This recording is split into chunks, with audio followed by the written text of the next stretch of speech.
It is time. The national championship game is here. We have somewhat made our picks, but we haven't officially made our picks. And the time is now. The time is here. Here it is.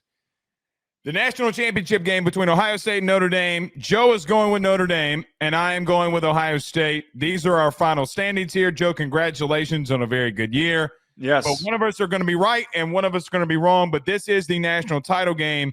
Why are you picking the Notre Dame Fighting Irish? And I will tell why I'm picking the Ohio State Buckeyes. As stated in the open, Ohio State fans, I'm understanding of the matchup here. I'm understanding that this is a difficult game. I'm a Notre Dame fan. I've been picking them the entire way. I'm not gonna push myself off this spot just because Ohio State's a formidable opponent. This is not 2012. This is not 2021 when they got smoked by Alabama for the second time. There is a capable opportunity here, I think, for Notre Dame to win this game. The way that they've been playing, to some of the weaknesses that Ohio State showed against Texas, it is accomplishable. I think one of the biggest parts that I didn't bring up in the preview that I want to bring up here again, or to bring up and acknowledge here. Anthony Knapp's out for this game, starting left tackle. He was a true freshman, and he was filling in for Charles Jagasaw, who was the originally projected starting left tackle. A lot of people thought that he was going to be a future All-American. A lot of people believe that he is the next top 10 pick Notre Dame offensive lineman. Anyone who was paying attention and watched that game and broke it down afterwards knows that Jagasaw stepped in the Orange Bowl. And when he stepped in, that was at right guard. That was the biggest catalyst for Notre Dame's run game producing on that first drive of the third quarter where they scored. Look at where a lot of those runs came from. They came right behind Charles Jagasaw. So I think that with Jagasaw plugging in at left tackle, assuming that Spindler's good to go, Tosh Baker might play left tackle and Jagasaw might play right guard. I think that as Ohio State fans have been trying to hype this up as their offensive line's banged up, they're screwed. This is not your typical offensive line injury situation. This is not like what Ohio State went through at the beginning of the year when they lost, or at the middle of the year when they lost Seth McLaughlin and Josh Simmons. Notre Dame's depth is a lot better than Ohio State's. Notre Dame's offensive line recruiting is a lot better. I think that that is a very, very underrated portion of this game that is going to help Notre Dame potentially win it. That's the path: running the ball, creating and winning in short areas, and then playing really sound coverage on Jeremiah Smith. If there is a team that has the secondary like what Texas has, and to be able to replicate that game plan, it's Notre Dame. Is there a world where Notre Dame looks lost and they can't keep up with them? Absolutely. I'm not sitting here saying that guaranteed that Notre Dame wins this ball game. But as a Notre Dame fan, with a lot of Notre Dame listeners, I am simply making my case and pleading my case that there is more of a realistic shot than anyone wants to admit. I do think that there's a realistic shot that they can win because we have seen Notre Dame clip twice. And Ohio State clipped twice. Mm-hmm. And I think in the back of your mind, you have to always think, does the team that showed up against Michigan show up again? And I think that that is what is in the back of the minds of everybody. It's like, well, if you toy around and you don't do things on third down like you did against Texas and like you did against Michigan, and you continue to beat your head in the wall in some instances, you're going to lose this game. However, there are three things of why I can listen, hear, and understand the argument for either team. Where, Joe, I start getting to a place where I lean Ohio State is that I've told you this regardless if it was Notre Dame or not. What do I always do? I lean the team. If everything else is even, I'm going to lean on quarterback. I'm going to lean on coaching staff. I do think, for what it's worth, both coaching staffs are pretty even for it being all told. I think they're both extremely good. I just feel like that the attack and what Will Howard can give you is going to put them over the top. I do think that there are going to be situations where Riley Leonard's going to have to throw the football, and he's going to have to do the same thing that he did against Penn State. Joe, the God's honest truth is you getting 7 third-down conversions in the second half win you the football game. I don't know if you can do that against the best defense in the country. I don't. I look at Ohio State, and I look at what they've done all year. Joe, they're number one in total defense. They're number one in scoring defense. Now, you can't say much about Notre Dame. They're number 2 in scoring defense, and they're number 4 in total defense. Their defense has been really good all year, too.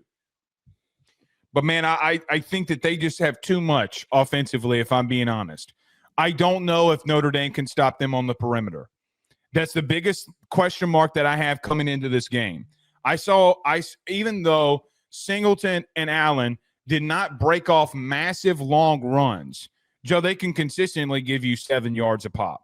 And that is the thing that I look at this and say, I feel like that you've seen a running back duo literally in Notre Dame's last game that could hit the perimeter. I think that Henderson, I think that Judkins are big deals here.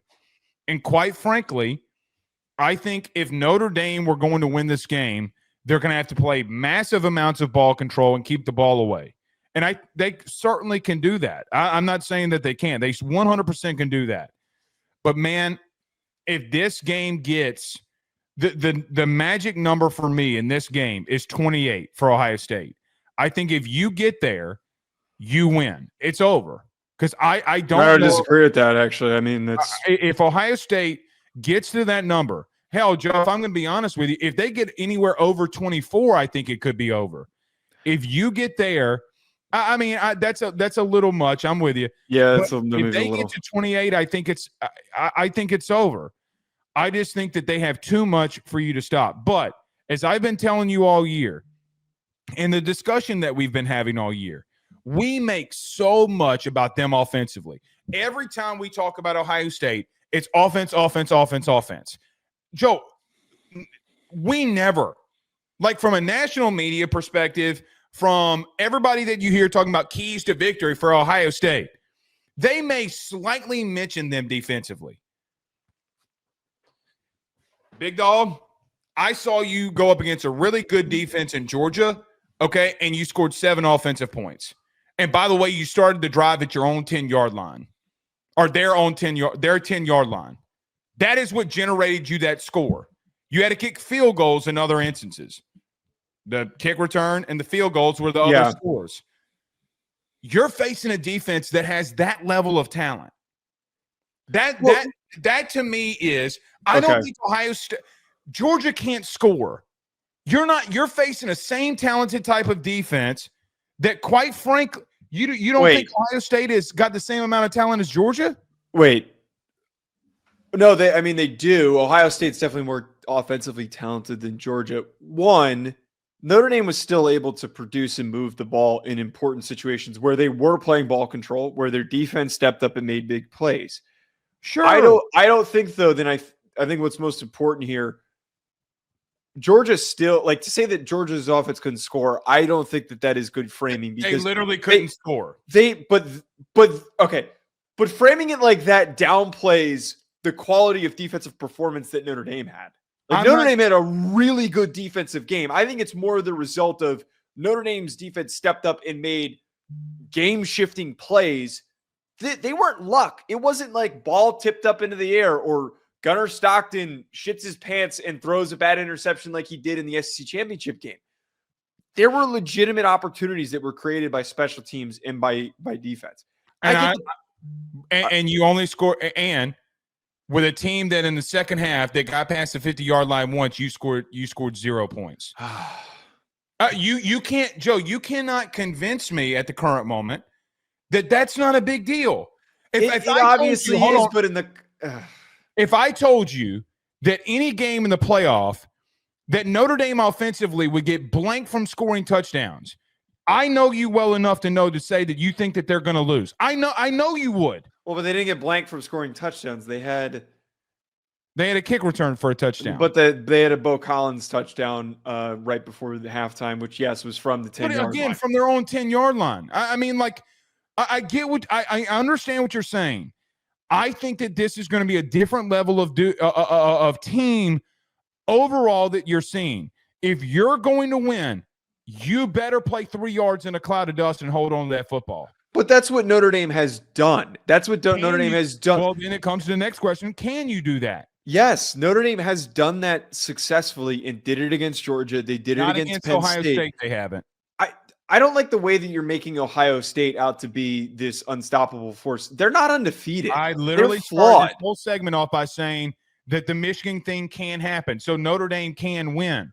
But I also have not seen, in all fairness, Notre Dame face a team that is as complete as Ohio State. But, okay, I don't love fully framing it as them being complete because against Texas, we saw some of their major deficiencies, which was their offensive line that was banged up, came back down to earth after having back-to-back really good games. They were allowing a lot of pressures. Their defense gave up a ton of big gains to running backs out of the backfield, which is something that Notre Dame does really well.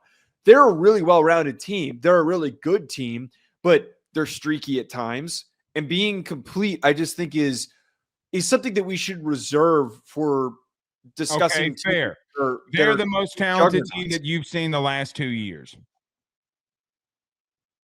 Even Ohio State from last year. Sure. I just don't think that there is much of a separation gap to think that to make it seem like that the Georgia game isn't enough evidence. I would argue that the Georgia game is evidence to believe that Notre Dame can win the game. Again, there was no luck.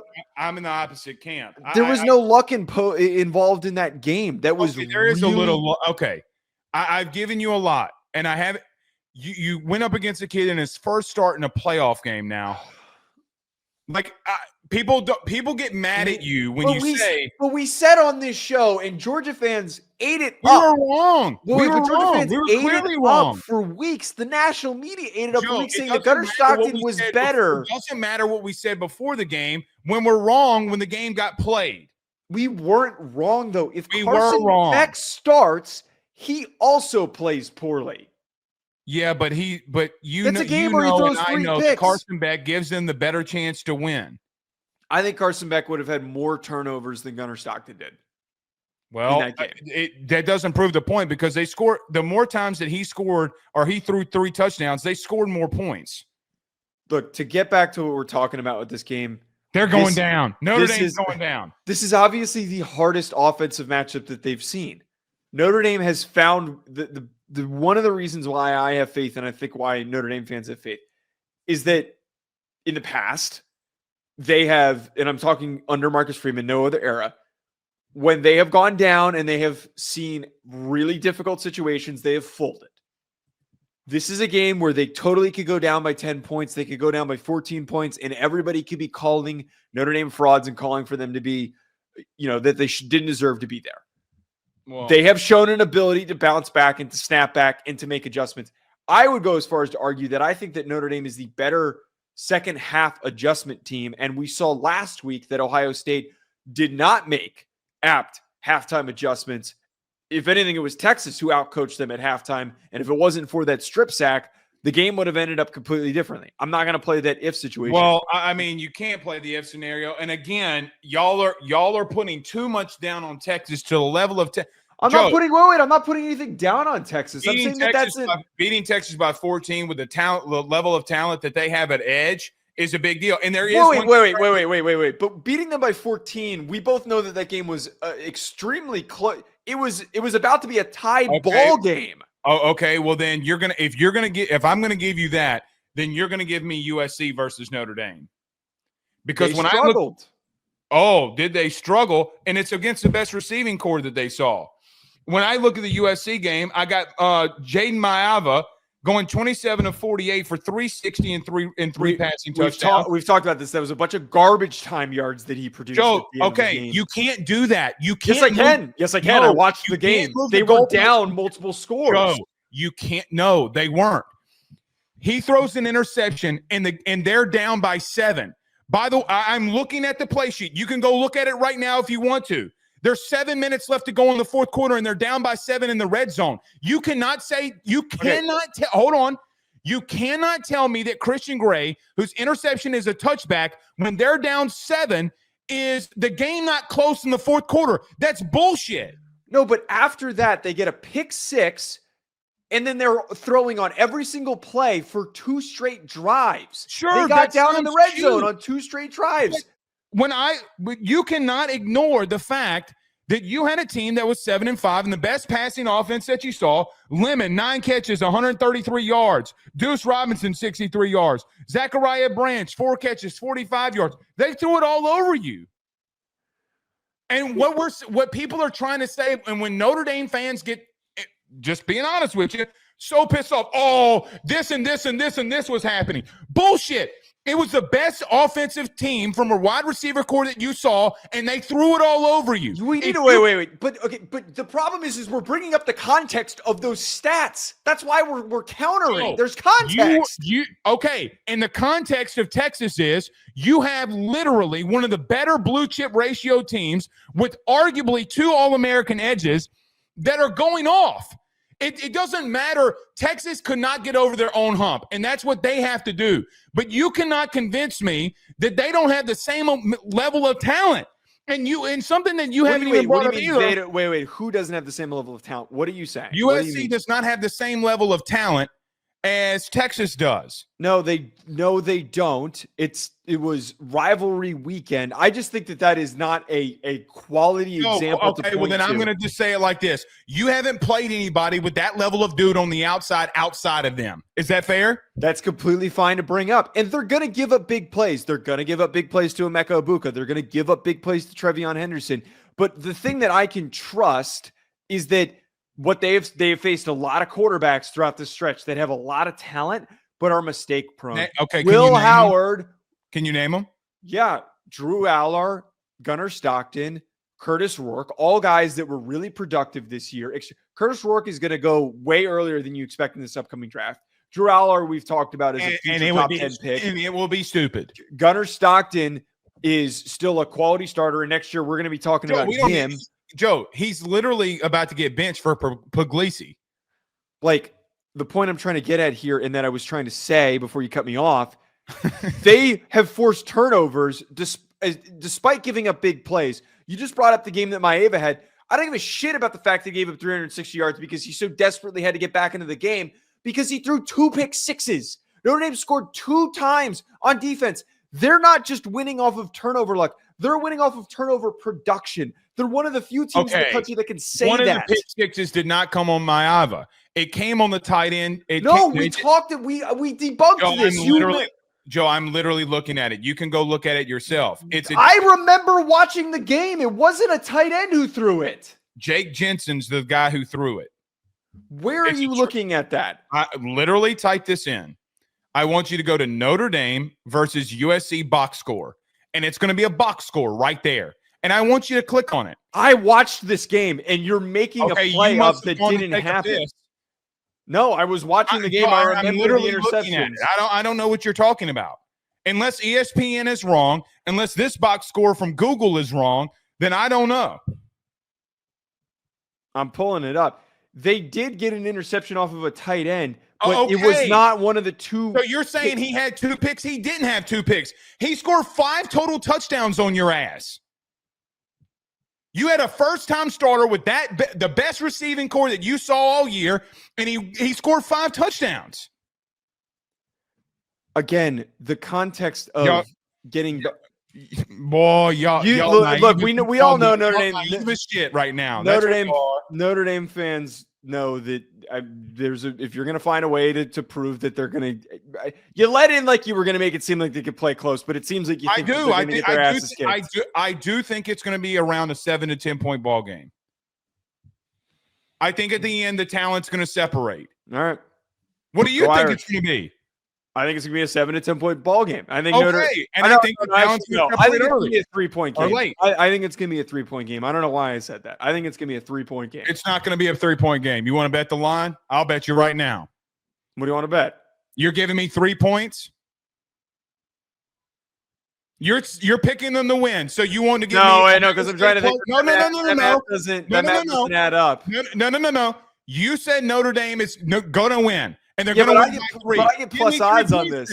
Yeah, but I get plus odds on this because the line right now is 8.5. Bullshit. You think that they're wrong. Then you should give me the line that you think. We're not doing this. Give me Ohio State plus 3. You feel about it so good. Give it to me. No, minus 3. It would be minus 3. No, because you think Notre Dame's going to win. Do you not? I do think that Notre Dame's going to win. Okay. I'm not giving you Ohio State +3. No. Why What not? the fuck? No. You have that much confidence in them, do you No. not? No. You're trying to mind so game you me. don't have confidence in Notre Dame right now. Don't try to mind game me with this. Don't try to mind game me with this. No, you're the one that doesn't have No, faith in your own team. I have faith in my team. You're trying to No, you screw don't. with me right now. +3 for Ohio State? That's not what I said. All right, well then give me Ohio State -3 then. But that still doesn't I'm saying that it's going to be. You have no faith in your own team that they can I win have that faith in title. the team, but you don't just set the line at 3 in that situation. It should be 5. You literally dictated it. You said that you thought Notre Dame was going to win by 3. Well, that's not what I said. I said it's going to be a -3. 3-point game. I said that the winner is going to be within 3 points. That's what I'm saying. Boy, you put somebody's money on the line and they start crawfishing like a sumbit. Yeah, because you got something really favorable. Yeah, you wanted Ohio State +3. You were trying to manipulate the situation. I would put my mortgage down for Ohio State +3.